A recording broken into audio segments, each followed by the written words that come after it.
Voznikom motornih koles po koncu zime svetujemo temeljito pripravo na motoristično sezono. Motorist se mora zavedati, da so se njegove telesne pripravljenosti za vožnjo motornega kolesa bistveno spremenile od jeseni, ko je bil na vrhuncu pripravljenosti. Spomladi se moraš pripraviti temeljito na vožnjo, moraš obnoviti vse svoje spretnosti, moraš preveriti vso svojo opremo, tako preveriti motorno kolo. Priporočam ti, da se udeležiš kakšnega preventivnega delovanja, katero je organizirano v okviru motorističnih društev, nekaj tega organizira tudi policija.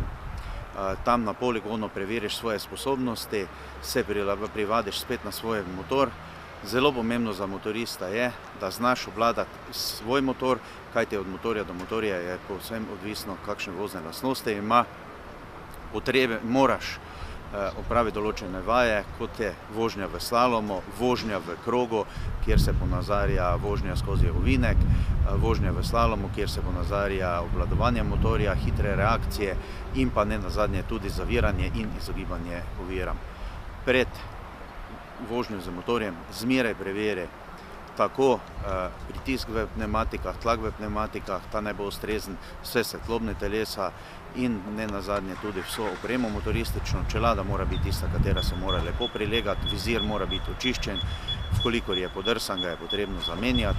Rokavice naj ne bodo ne premajhne, ne prevelike, ravno tako kombinezon in škornji.